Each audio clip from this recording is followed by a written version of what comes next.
तब फिर का करी फिर?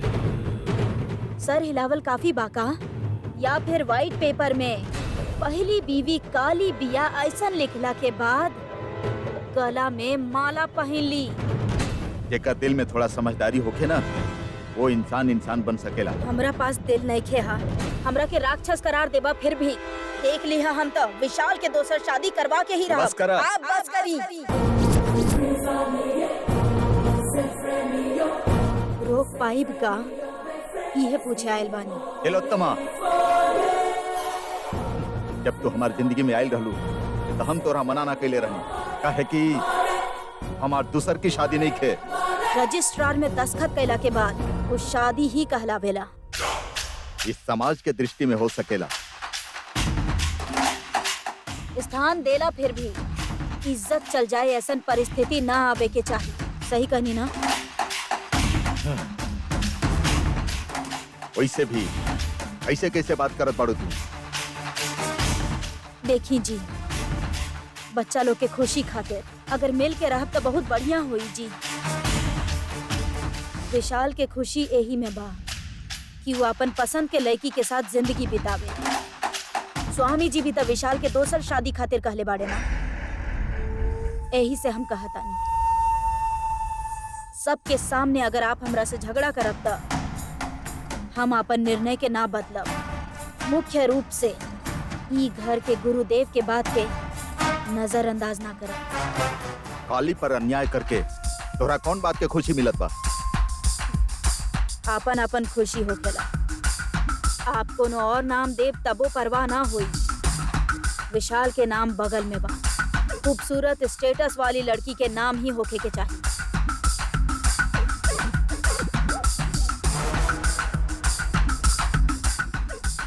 हम गुस्सा में आके तिलोत्तमा के घर से निकाल सकत बानी। ऐसन करब त उनका से पागल जैसन प्यार करे वाला विशाल हमरा गलत समझे लागी। वो कोनो भी हद तक जा सकेला। काली और विशाल के बीच में रह के पति पत्नी के बंधन के टूट सकत बाड़ी। अब का करी हम?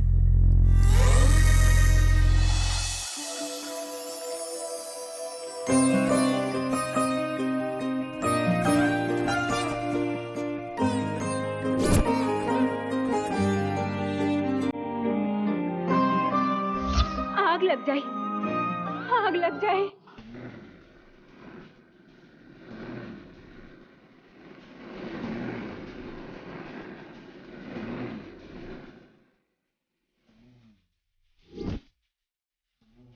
जल जाइबो।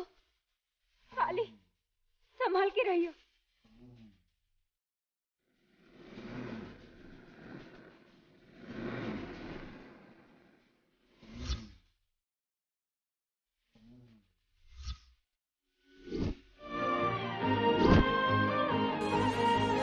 पुलिस भैया के बहन सुधा जी कहली उहे बहन। जल जाई कहत रहली। उस समय समझ में ना आई। हमार साड़ी जल गई। हमरा पे इतना बड़ मुसीबत आवे वाला रहे। रात के जौन भी भइल ओकरा से पहले पता ना चलल। वैसे भी वो दिन रात के सुधा वहाँ का करत रहली? का करत रहली वो? उनका कैसे पता चलल? वो हमरा के बतावे खातिर काहे सोचली? शहर जात ही पुलिस भैया और सुधा से मिलके पूछे के होगी।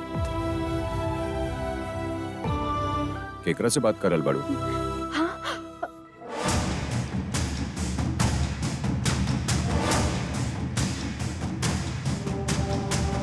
केहू नहीं के बाबू साहब, हम तो यहाँ अकेले बानी। यही से तोरा के मेंटल का तानी हम। ठीक बा, तोरा कहे से कोनो फायदा तो नहीं के। तू ऐसने बाड़ू, ऐसने रहबू। हमरा के निकले पड़ी, टाइम हो रहा बा। अभी अगर ना गए नहीं तो अंधेरा होके से पहले ना पहुंच पाई। ठीक बा बाबू साहब, चलत बानी हम। हेलो। हाँ? तू कहाँ चल रहा बाड़ू? शहर। ऐसे बोल रहा बाड़ू जैसे तोहरे बा। हम अकेले जा रहा बानी। तो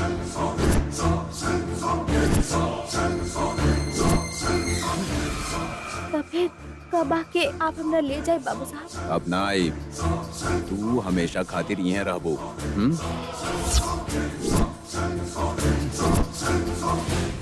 ई काबा बाबू साहब, आप कहनी कि हम आपके पसंद नहीं की, बाकी हमरा साथ रहल परेशानी बा, ऐसा तो ना कहनी आप। दोनों में कोनो अंतर बा का? प्यार नहीं के फिर भी कोनो ना कोनो दिन आप हमके समझ जाए, यही से ससुराल में रहल चाहत बनी। जेकरा से शादी भइलो के उहे सामने ना होके तो स्वर्ग में रहे पे भी खुशी ना मिलेला बाबू साहब। तोहरा के हम गांव में छोड़ के आ जाई, हॉस्पिटल में कह देले रहनी ना। वहाँ से तो सीधे हमरा के यहाँ लेके ना आईनी ना, घर ले जाके तिलोत्तमा माँ जी भी हमरा के सजा के 16 दिन के त्योहार खातिर भेजले रहली ना। चाय खातिर कहले रही, पर जाके अइहा इतना कहले रहनी। हमरा के अकेला छोड़ दो, हमरा जाए दो प्लीज।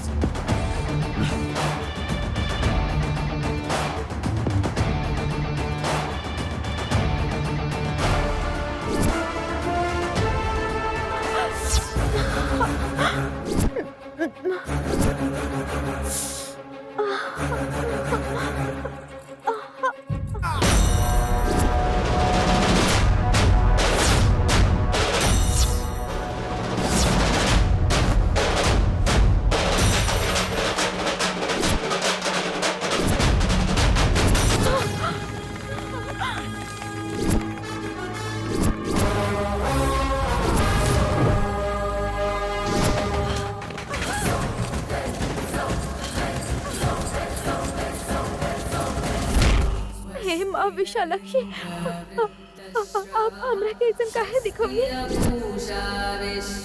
बाबू साहब के साथ कहाँ होके वाला बा? अभी हम अगर उनका साथ ना गई नहीं था, उनकर रक्षा करे वाला क्यों नहीं के? उनकर जान के खतरा बा। तब फिर हम जिंदा रहे के का मतलब हो कि बा? ना, बाबू साहब के जाए ना दे सकिनी। जाइए तो हमरा के भी साथ जाए के होगी, तबे तो हम अपन सुहाग के बचा सकेनी माँ।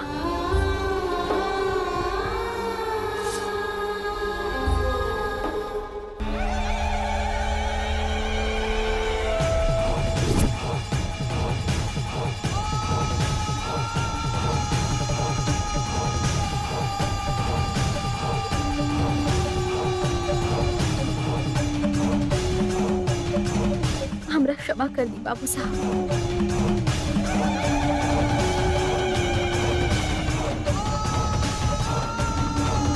हमरा मेंटल कहेनी, हमरा पागल समझेनी, ना समझ समझेनी, बेवकूफ भी समझेनी। आप आपकी मर्जी।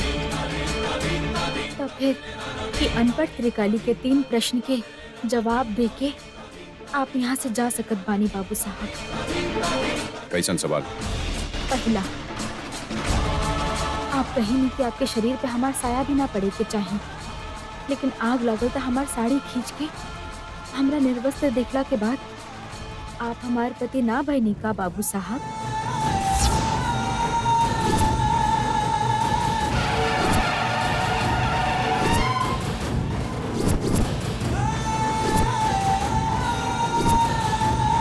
दूसर, आप तो हमनी के शादी के ना मानेनी ना बाबू साहब, और हमार तो कोनो परवाह भी नहीं खे आपके। तब फिर त्योहार वाला दिन दोबारा हमरा के मंगलसूत्र काहे पहनेनी आप?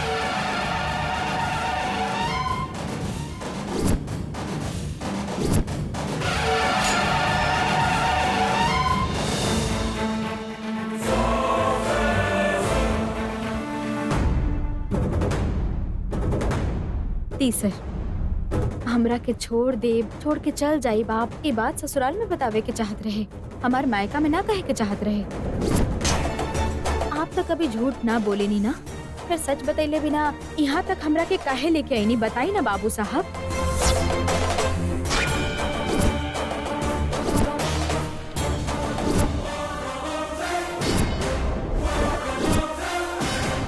पूछ लेनी। हमरा कुछ और कहला से पहले अगर आप जवाब दे दे तो हम समझ जाए कि हम सच में पागल बनी। आप हमरा के मेंटल कहनी वो सच हो जाए।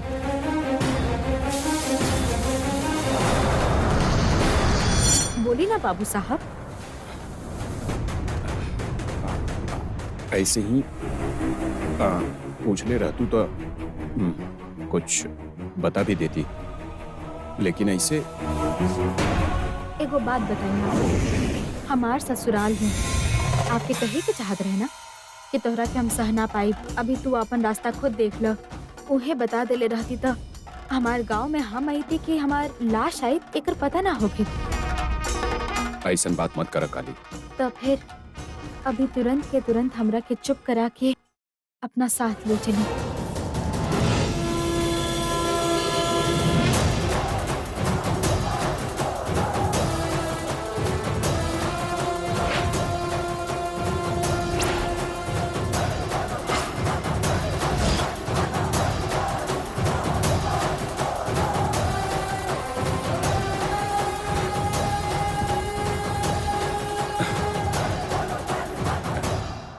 ठीक बा, चला हमरा साथे।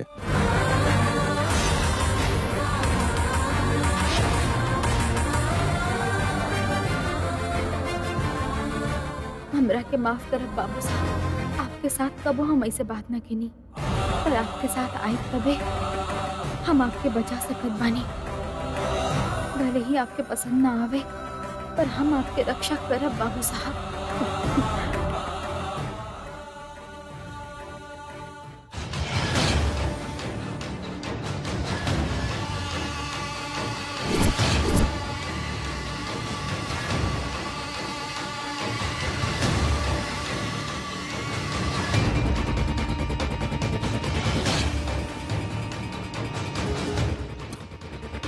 दीदी, हम यहाँ टेंशन में अपन नाखून चबावत बानी और तू अपन नाखून में पॉलिश कर रहल बारू। टेंशन कौन बात के? तहरा कौन बात के टेंशन हो? तू भले कुछ कह दीदी, हमार तोहरा सिवाय यहाँ केहू नहीं के। तू ठीक बारू तो हमार जिंदगी भी ठीक बा, समझा। बाकी ऐसा रंग लगावे में कौन खुशी मिलत बा तोहरा? लाइफ के कलरफुल बनावा दीदी। हमनी के जिंदगी में अगर रंग चाहिए तो विशाल के घर आवे के पड़ी। यहाँ ना आई तो और कहाँ जाई? गांव में तब तक बोर हो गई होखी। काली के ओकरा घरे पहुँचा के वो वापस यहाँ आवत हुई दीदी। जब आई तबे लॉयर के बुला ले। हरिनाथ जी के कंपनी लॉयर के नाम जैसन अमावस्या के अंधेरा कंपनी पर बा, वैसने चांद पर दाग जैसन बनके विशाल के साथ वो काली बाड़ी। वो कंपनी के अलग करे खातिर तलाक वाला लॉयर के बुला ली। ठीक बा, आ गेल समझा। नोटिस भी दे दिला समझा। ओकरा बात का हुई? विशाल के दोसर शादी करवाई। हाँ, हनीमून जाके एंजॉय करके आई ना। 1 साल होते ही बच्चा के तोहफा लेके आई और ओकरा बाद डायपर बदलत बदलत हमनी के जौन कपड़ा भीज जाई ना, तब ओकर लड़का खातिर सोचा हमार राज दुलारा गाना गावत रहब। ये बात ना? हमनी के काबू वाली अगर लड़की आई तो ओकर आड़ में हमनी आपन मनमानी कर सकतानी ना। तू इतना मत सोचा परसों। दीदी, एगो बात कहत बानी, तू सीरियसली सोच ल। तू अनपढ़ गवार काली हमनी के बैंड बजा देले बिया। कहीं हमनी के भिखारी बना के यहाँ से निकाल ना देवे, ये बात के टेंशन में हमार दिल हलक में आ रहल बा दीदी।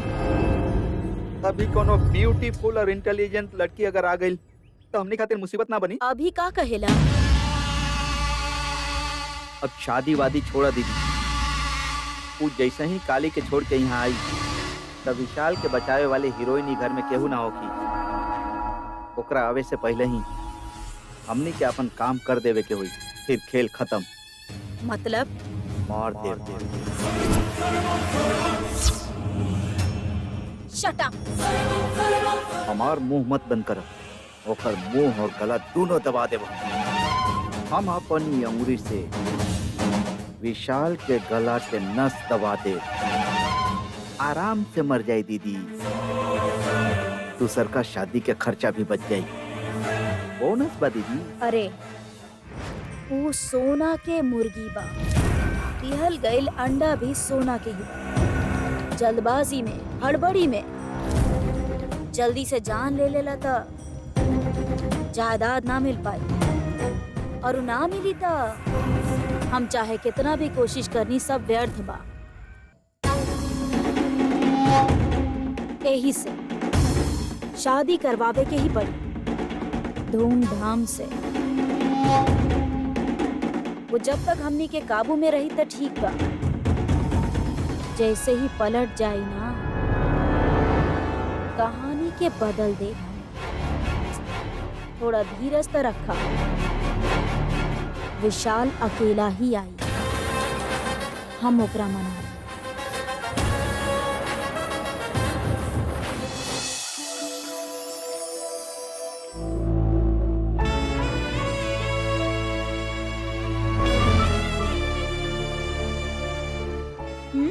का भेल दीदी? तोहार बोझ तोहार पति उठेले, यही से उनकर बैग तू उठा के लेके आयल बाड़ू का? ज्यादा बात ना करके शांति दीदी के मदद कर सकेलू ना।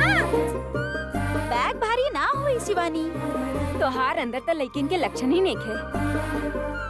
शादी करले के बाद एक दिन भी तोके ससुराल में ना रह दी है।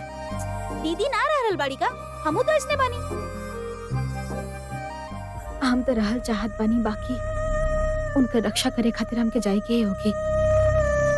वहाँ जइला के बाद पता ना का होगी, कैसे संभली सब कुछ, पता ना का होके वाला बा। काली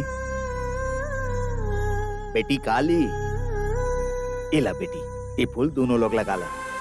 सब फूल दीदी के ही पहने दा। शहर पहुँचे तक कार में मोगरा की खुशबू आवे की चाहिए। हाँ अच्छा, बाबू कहाँ बाड़े?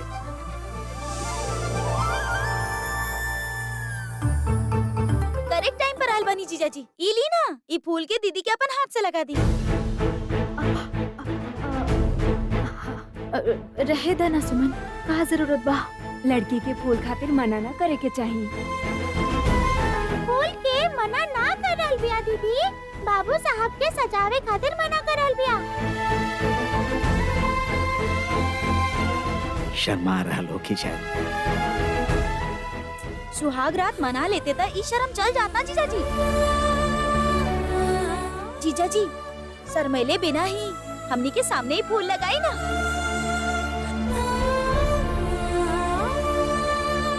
हमरा जे चाही बिना पूछले देके आप हमार मर्यादा रखनी। आप इतना छोट चीज मांग रहल बानी, तल्ली हम पहना देत बानी। अब तो ठीक बाना? लाना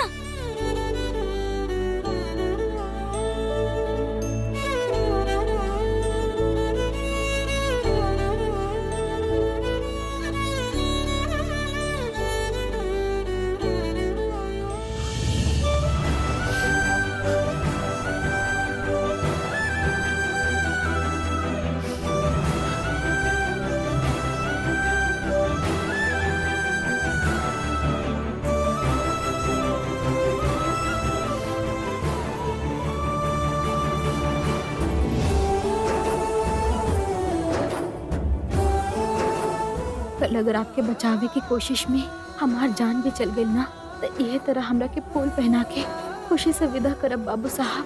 हमरा ऐसा लागत बा कि हमार मन के इच्छा के जाहिर कैला बिना आप पूरा करब।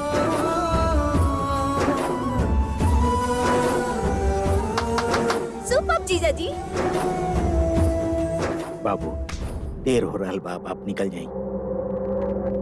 ए शिवानी, तू भी जा रहल बाड़ू का? काली हमरा के इहे रहे के कहलस। एक बार तो यह रहा शिवानी। दशहरा के आयब न दमाद जी। विशाल बेटा कहीं काफी बा। आपका इतना भी ना कर सकेंगे, खातिर करल ही हमनी के जायदाद है। हाँ जीजा जी, ई घर भी हमनी के नहीं खे। हमनी पुजारी बानी ना, ऐसे सालों से यहाँ रहा तानी। हमनी के पास तो खेत जमीन कुछ नहीं खे। ए सुमन, ए बात की जरूरत बा का? परवाह नहीं खे ना दादाजी। दीदी से शादी करे वाला अगर जीजू चाहिए था, हमने गरीब बानी, मिडिल क्लास के घर में ना आ सकेले का? तू मुंह बंद कर का? एक बात पर ध्यान मत दी बाबू। जरूरत होगी मन के हिसाब से सब भइल त सबके दुख खत्म हो जाए शास्त्री जी। माँ जाके आवत बनी माँ। संभाल के जा और संभाल के अइहा काली।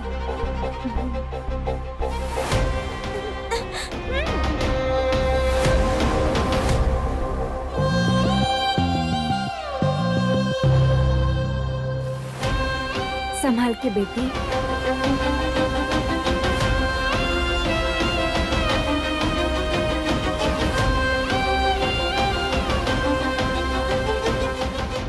बेटी काली, ये हमके दे दो।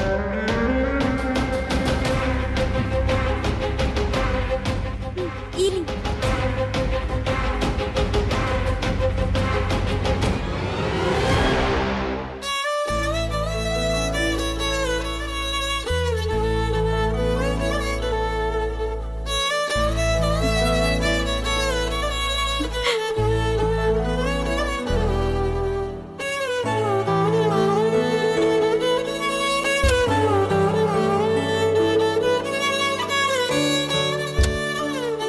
संभल के जाए बाबू।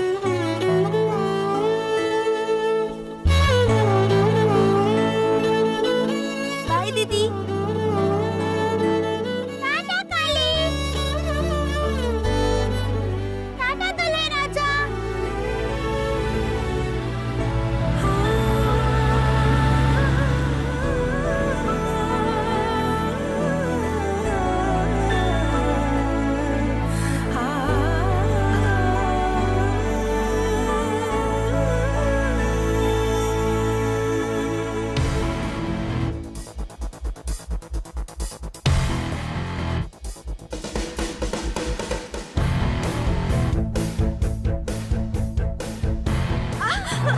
अरे बाप रे।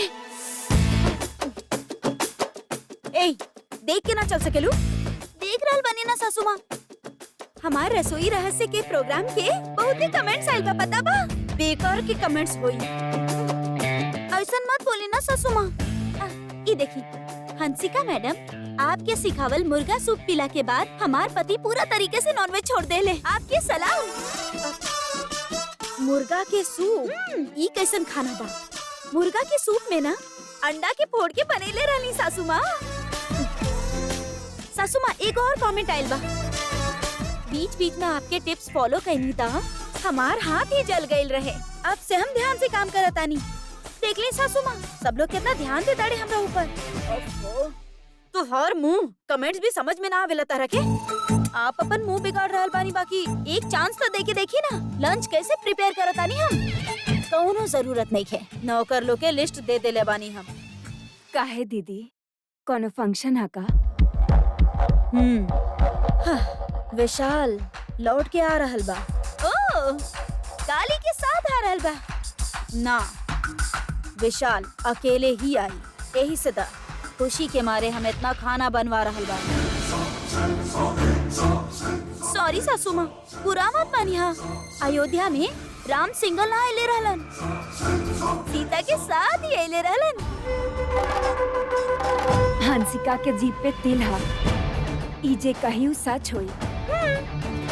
एकर बनावल खाना खुद खा ली, यही से जुबान जल करके तिल बन गइल बा। अरे रे, ऐसा कुछ नहीं के सासू माँ, आपकी चाहे तो आप देख ली। ए, छी।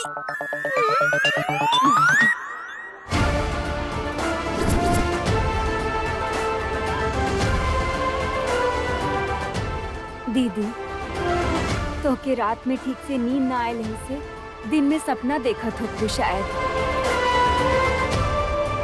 अब एक बार गायत्री दीदी के फोटो के पास देखी।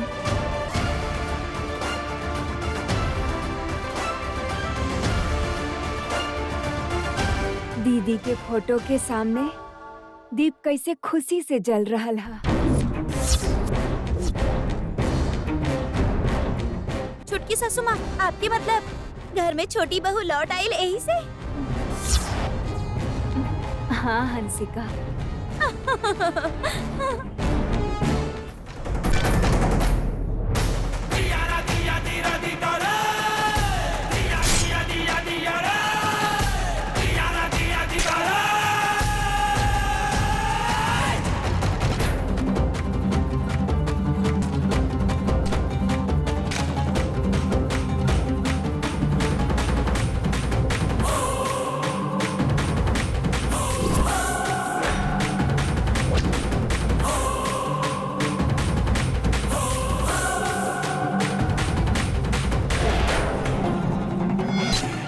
जलत दिया के देख के बहुत खुशी हो रहल बा ना।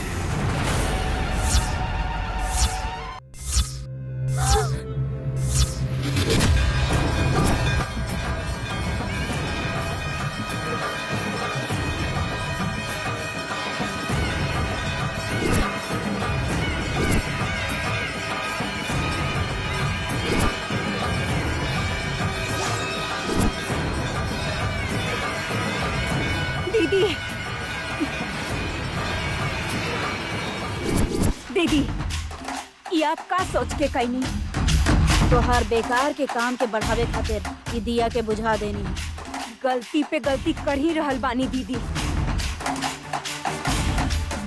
गायत्री दीदी के स्थान पे खड़ा रख के बड़ा बहू के तौर पे रोशन होके वाली आप अंधेरा की तरफ जा रहल बानी। ई छोट सा दिया के बुझला पर ई घर अंधेरा ना हो जाई। छोटकी सासू माँ झगड़ा काहे करल बानी? एकरा से बढ़िया ओकरा के जला दी ना। माचिस तो ओइजे रखल बा, चली ना। ना जलाइब। उ दिया के बुझावे वाली तिलोत्तमा दीदी के बोलती बंद करे के हता। काली के आके उ दिया के जलावे के होखी। जलई है उ मर जाई तब बोना। मरे के जरूरत नहीं खे। उ जिंदा ही आई जा। तू पागल हो गइल बाड़ू। काली के आवे के बाद तब पागल तू हो जाइबू दीदी। तोहार कहला से आवे खातिर मुकंटीपुर कोनो पास में बका। आवा बेटी आके दिया जला दा और वहाँ के एजा दिया जला दिए सन सोचत हूँ। अपन गांव में रहे से उ कोनो पराया न हो जाई। ई ओकर घर ह। लागत कोनो भ्रम में बाड़ू तू। काली आके जब दिया जलाई ना, कौन कहाँ पे बा पता चल जाए। ज्यादा पीला से लोग बहक जाले। बहकल बहकल बात मत कर। वो अभी ही ना, यहाँ कबो ना उ त जरूर आई। ना आई। उ आई भी आ दिया भी जलाई। देखल जाओ। हाँ? जरूर देखबू तू। तोहार हार बाका। काली के जीत।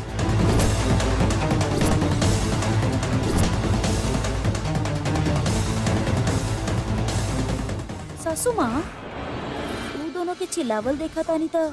ई हंसिका के उ सीन देखे के मन कर रहल बा। पता ना बहन कहाँ बिया। बहन जहाँ भी बड़ू जल्दी से आ जाओ और आके उ दिया के जला दा। विशाल छोड़ देला सेशन कह के फांसी लगा ली था। ओकर फोटो के पास दिया जलावे के पड़ी। वो काली का है जाके दिया जलाया।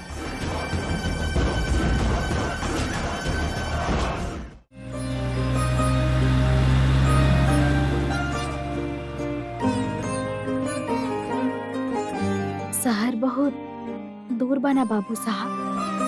आवत घड़ी जितना दूर रहे, शायद घड़ी भी उतना ही दूर होगी। ज्यादा ना हो जाए।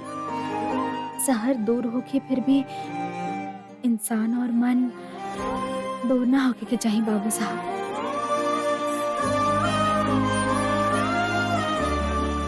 ये आपके परेशान करे वाला बात नहीं है।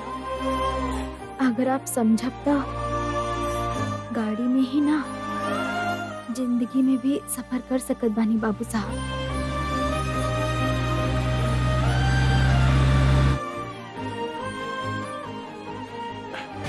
उतरा। बाबू साहब, उतरे का नहीं ना।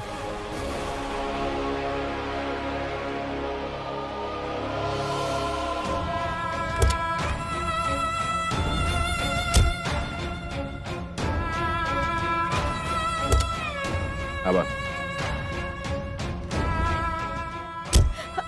का भइल बाबू साहब?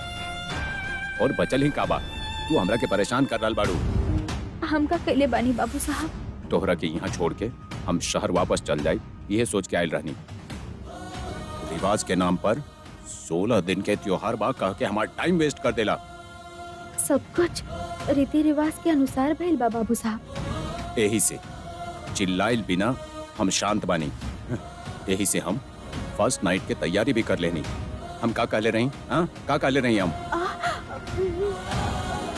आग लग गई तो तोहरा बचावे खातिर साड़ी खींच लेनी हम।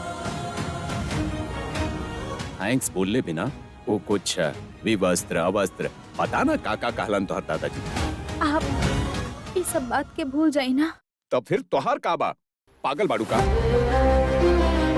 कितना बार कहनी तू हमरा के पसंद नहीं की। जब एक बार कह देनी कि तू अपन गांव में रहा तो तू हमरा के छोड़े लू काहे ना?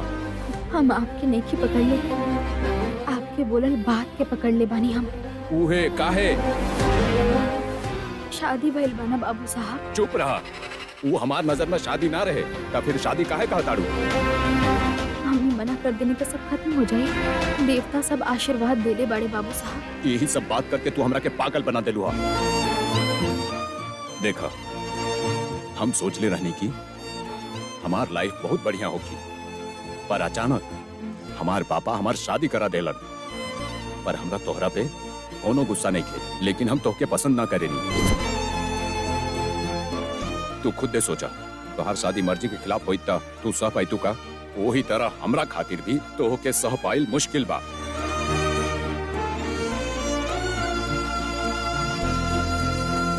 कुछ ना कुछ तो करे के पड़ी, कुछ तो करे के ही पड़ी।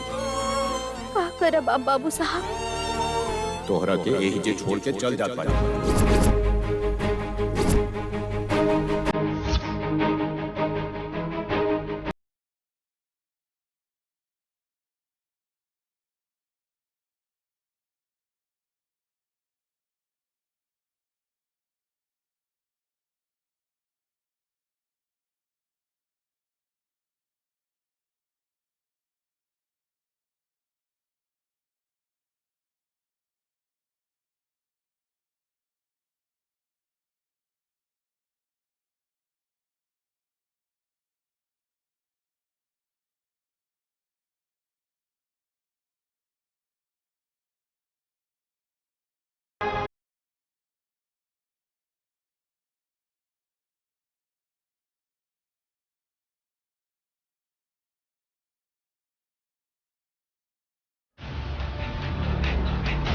दीदी दीदी दीदी, का दीदी। भइल? बोलो ना।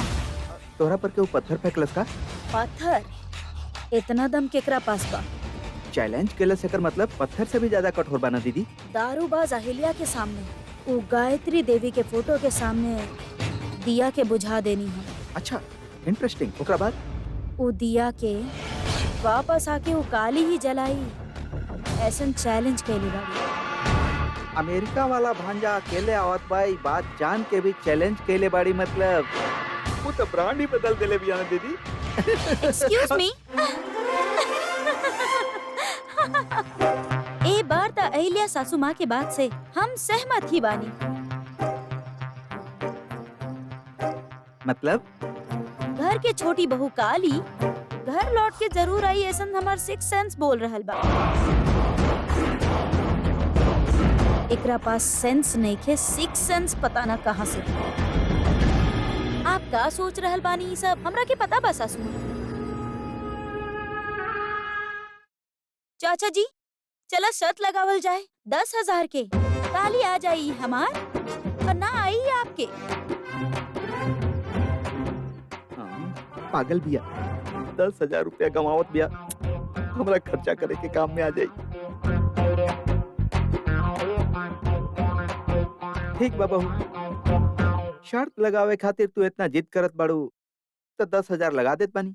ठीक बा, ऐसन कहला से कुछ भी ना होई। सिक्का उछालल जाए।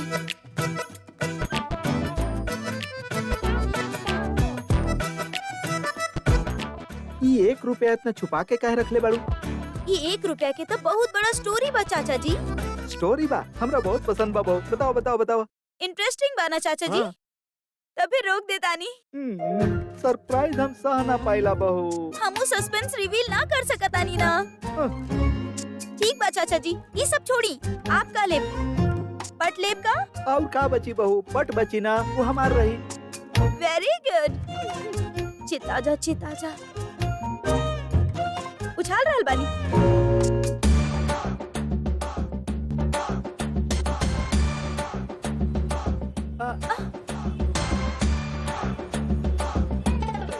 दिखावा बहू, दिखावा, ओपन करो। हाँ दिखा रहल बानी, दिखा रहल बानी। दिखावा ना। हंसिका ओपन करो ना। दिखा रहल बानी। दिखाएगा। बाप रे, हंसिका आप दिखावा ना बहू।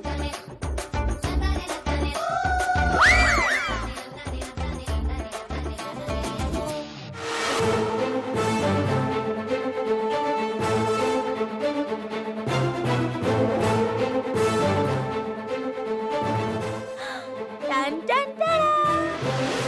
अरे रे।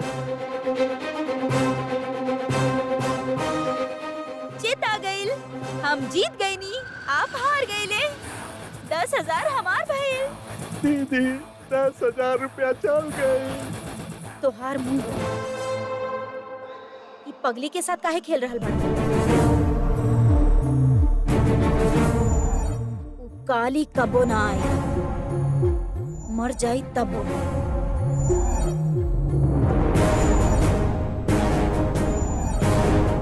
ना आई त मत आवेदा, लेकिन ओकरा बारे में ऐसन काहे कहे के?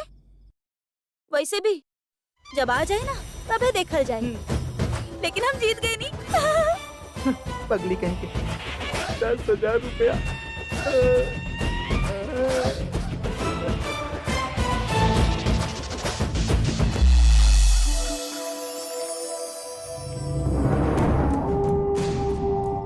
दीदी, माँ,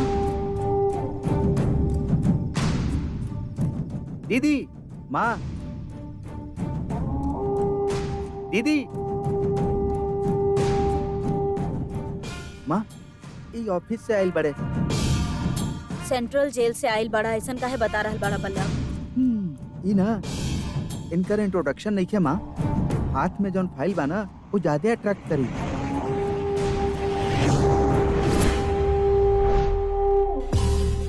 कंपनी के फाइल बा ऐसे हमनी के वहाँ जाए के चाहत रहे, ही सोच के अंदर लेके आ गेली दीदी। जगदीश सर के ही फाइल देवे आयल बानी मैडम। उहे आइल रहले ना, मिलले ना का? सर ऑफिस ना आइलन मैडम। ठीक बा, दे करके जाई। ली मैडम, हम अब चलत नहीं।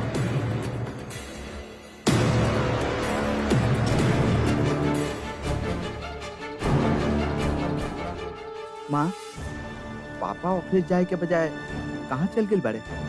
बैकुंठ गई हुई हैं या कैलाश गई हुई हैं? वैसे भी दीदी उनकर प्रिय बहू काली नहीं खे आवत, ऐसे दुखी दिल से वो कहीं और चल गई हुई हैं। अरे कुछो भी मत बोला। माँ, पहले फाइल कैसन बा देखा। हाँ देखा दीदी।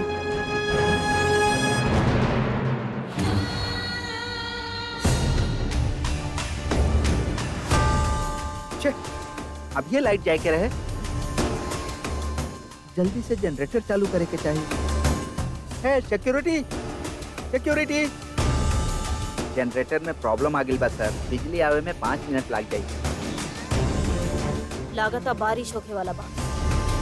हाँ दीदी, हवा बहुत तेज चल रहा बा, बिजली गिरे के आशंका लागत बा।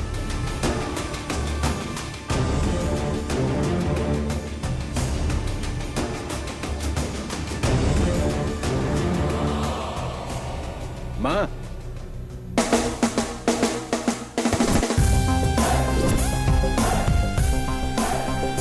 विशाल, विशाल आ गया का बेटा? आ गए नहीं माँ।